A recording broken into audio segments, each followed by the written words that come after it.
नहमदुहु व नुसल्ली अला रसूलिहिल करीम अम्मा बाद फ़अऊज़ु बिल्लाहि मिनश शैतानिर रजीम बिस्मिल्लाहिर रहमानिर रहीम रब्बिश्रह ली सदरी व यस्सिर ली अमरी वहलुल उक़दतम मिन लिसानी यफ़क़हू क़ौली रब्बी यस्सिर व ला तुअस्सिर व तम्मिम बिल खैर व बिका नस्तईन या फत्ताह अल्लाहुम्मा फ़क़ीहना फ़िद्दीन। आयत नंबर 12।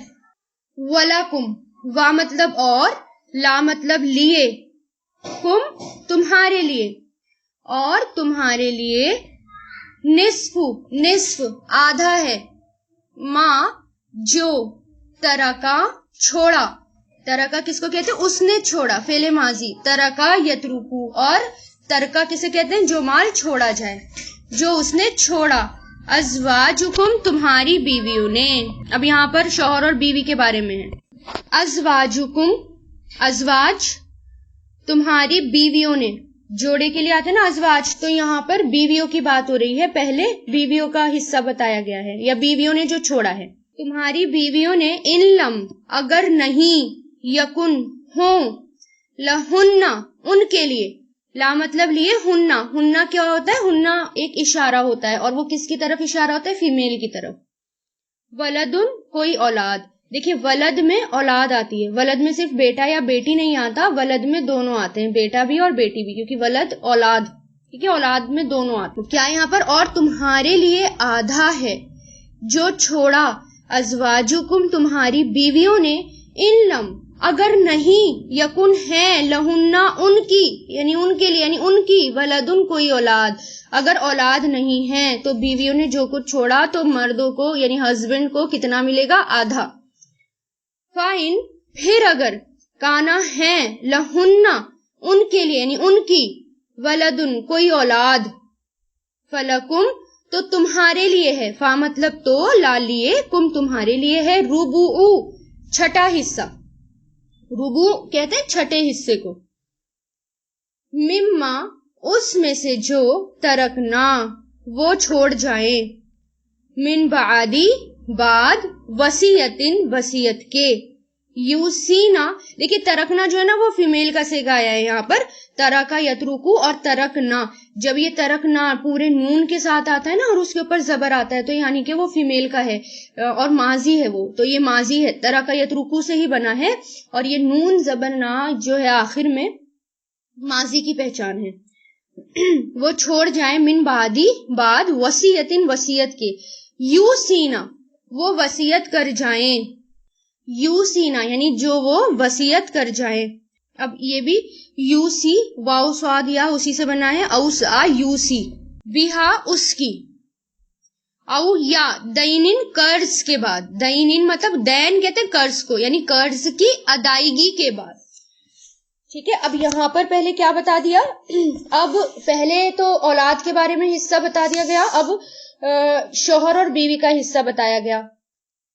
पहले शौहर का हिस्सा बताया गया है और उसकी तफसील क्या बताई गई यहाँ पर कि मरने वाली बीवी ने अगर कोई औलाद नहीं छोड़ी हो, यानी उसकी कोई औलाद नहीं है, ना लड़का है ना लड़की है, तो शौहर को मरहूमा बीवी के कुल तरके का निस्फ मिलेगा, यानी जो उसने छोड़ा उसमें से जितना भी उसने छोड़ा उसका आधा किसको मिलेगा? शौहर को मिलेगा।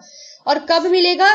कर्ज की अदायगी के बाद और वसीयत करने के बाद, यानी अगर बीवी वसीयत कर जाए कि मेरा, और वसीयत भी मैंने कल आपको बता दिया, वसीयत सिर्फ 1/3 माल में से की जा सकती है, इससे ज्यादा वसीयत नहीं की जा सकती। आप अपना आधा माल वसीयत नहीं कर सकते, अपना 2/3 वसीयत नहीं कर सकते, वसीयत सिर्फ 1/3 में से की जा सकती है, जिसमें आपका अपना राइट होता है कि आप किसको देना चाहते हैं, 1/3। तो वसीयत अगर उसने कर दी कि मेरे मरने के बाद ये दे देना, इसको दे देना, उसको दे देना, वो भी करना है। और अगर सबसे पहले तो कर्ज अदा होगा, अगर उस औरत के ऊपर कोई कर्ज है, किसी भी तरीके का कर्ज, तो वो अदा किया जाएगा, और उसके बाद जो बचेगा उसमें से शौहर को आधा हिस्सा मिलेगा। और ये भी उसमें आ जाता है, मान ले अगर कोई अगर उसको जो है किसी को भी पैसे देने, किसी भी मामले में कैसे भी पैसे देने हैं, जिसके ऊपर उसके ऊपर ड्यू है किसी के भी, वो सब अदा किए जाएंगे, उसके बाद होगा। اور پھر یہاں پر سیکنڈ کنڈیشن یہ بتائی کہ اگر مرنے والی نے یعنی اگر کوئی جس کا انتقال ہو گیا ہے لیڈی کا، اگر اس مرنے والی نے اولاد چھوڑی ہے، ایک ہو یا دو ہو یا اس سے زیادہ ہو، لڑکا ہو یا لڑکی ہو، تو اس جو شوہر سے ہوں یعنی جس کو چھوڑ کر وفات پائی ہے یا اس سے پہلے کسی اور شوہر کے ہوں، تو اس صورت میں جو اب شوہر ہے اس کو مرحومہ بیوی کے مال میں سے یعنی اس کے مال میں سے پہلے تو قرض ادا کرنا ہوگا، پھر وصیت کرنی ہوگی، پھر اس کے بعد کتنا ملے گا؟ مال کا چوتھائی حصہ ملے گا، اور باقی تین چوتھائی جو ہیں وہ دوسرے وارثوں کو ملیں گے. یہ صورت بتائی گئی. پھر اس کے بعد دیکھیں ربوع یہاں پر چوتھا حصہ ہے، چھٹا نہیں ہے، چوتھا حصہ ربوع. ٹھیک ہے، اس کو کریکشن کر لیں جس نے آئی تھنک میں نے چھٹا بولا تھا. تو ربوع چوتھے کو کہتے ہیں کیونکہ رابع فورتھ کے لیے آتا ہے نا، تو ربوع چوتھے کے لیے آتا ہے، فورتھ. اور ان عورتوں کے لیے ہے چوتھا حصہ او یا ولہن، اور ان عورتوں کے لیے ربوع چوتھا حصہ مما اس میں سے جو تم نے چھوڑا. یہ فعل ماضی ہے. اب دیکھیں یہاں پر ترکا، ترکو، ترکتا، ترکتم، یہ ترکتم میں مردوں کی بات ہو رہی ہے. اب اوپر عورتوں کے لیے ہو رہا تھا نون زبر نہ، تو وہ عورتوں کا صیغہ تھا، عورتوں کے لیے آتا ہے. اور ان عورتوں کے لیے چوتھا حصہ ہے مما اس میں سے جو تم نے چھوڑا، ان لم اگر نہیں، یکن ہے، لکم تمہارے لیے، ولدن اولاد، فإن پھر اگر، کانا ہے، لکم تمہاری، ولدن اولاد، فلہن تو ان کے لیے ہے سمن آٹھواں حصہ، سمن آٹھواں حصہ، مما اس میں سے جو تم نے چھوڑا، من بعدی بعد، وصیتن وصیت کے بعد، تو سونا تم وصیت کر جاؤ، بیہا اس کی، اوسا یوسی سے بنائے یہ فعل مضارع، تم وصیت کر جاؤ اس کی، او یا دینن قرض کی ادائیگی کے بعد. ٹھیک ہے، اب یہاں پر کس کے بارے میں بات ہو رہی ہے؟ اب اس میں شوہر کے بارے میں بات ہو رہی ہے جو شوہر چھوڑ جائے. تو اس میں دو کنڈیشن بتائی گئی. پہلی یہ کہ اگر مرنے والے شوہر نے کوئی اولاد نہیں چھوڑی، یعنی اس کی کوئی بھی اولاد نہیں ہے، تو پہلے تو قرض ادا کیا جائے گا، وصیت کی جائے گی، جو اس نے 1/3 مال میں سے وصیت کی ہوگی اس کو الگ کیا جائے گا، قرض جو ادا کرنا ہے اس کو الگ کیا جائے گا. اس کے بعد جو مال بچے گا اس میں سے اس کو ترکے کا چوتھائی حصہ ملے گا. ٹھیک ہے، بیوی کو کتنا ملے گا؟ چوتھائی حصہ ملے گا. اور پھر اور اگر ایک سے زیادہ بیویاں ہوں، یعنی یہ بھی آتا ہے کہ اگر ایک سے زیادہ بیویاں ہوں، 2 ہوں، 3 ہوں یا 4 ہوں، تو وہ چوتھائی حصے میں سب برابر کی شریک ہوں گی، یعنی چوتھائی حصہ سب میں برابر بٹ جائے گا، اور جو کچھ ترکہ بچے گا وہ دوسرے وارثوں میں تقسیم ہوگا. اور دوسری کنڈیشن یہ بتائی کہ بیوہ کو میراث ملنے کی یہ ہے کہ اگر مرنے والے شوہر نے کوئی اولاد چھوڑی ہے، چاہے وہ اولاد اس بیوی سے ہو یا وہ کسی اور بیوی سے ہو، تو اس صورت میں قرض ادا کرنے کے بعد اور وصیت کرنے کے بعد بیوہ کو 8واں حصہ ملے گا. اور اگر مرنے والے شوہر کی 2 ہوں بیویاں، 3 ہوں یا 4 ہوں، تو وہ اس 8ویں حصے میں سب برابر کی شریک ہوں گی. وَإِن اور اگر، کانا ہے، رجولن کوئی مرد، یورثو کہ میراث لی جا رہی ہے، یعنی جس کی میراث لی جا رہی ہے، مجھول ہے نا یہ، تو جس کی مضارع مجھول، اورث یورثو، تو جس کی میراث لی جا رہی ہے، قلالتن قلالہ.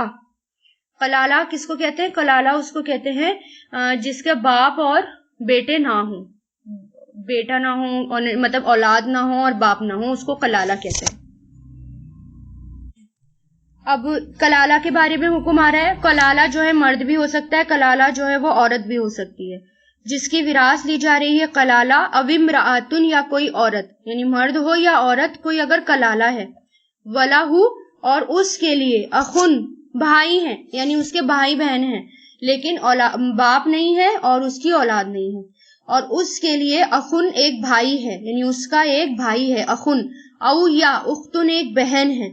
فَلِكُلِّ تو واحدن تو ہر ایک کے لیے، فا مطلب تو، لی مطلب لیے، کلی ہر، واحدن ایک، ہر ایک کے لیے، मिनहुमा उन दोनों में से, सुदुसु छठा हिस्सा है, ठीक है, यानी दोनों का फिर छठा हिस्सा होगा दोनों को। अब देखें यहाँ पर मर्दों का जो है हिस्सा हर जगह डबल बताया, लेकिन यहाँ पर डबल नहीं है। क्यों? क्योंकि ये जो है भाई बहन है, भाई बहन का मामला है, इसलिए यहाँ पर दोनों को बराबर मिल रहा है।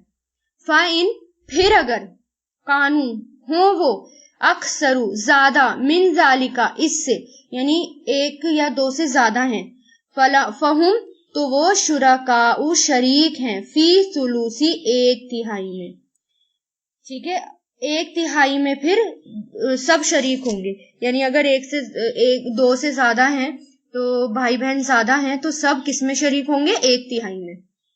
मिन बहादी बाद, वसीयतिन वसीयत के, यूसा वसीयत की जाए, बिहा उसकी,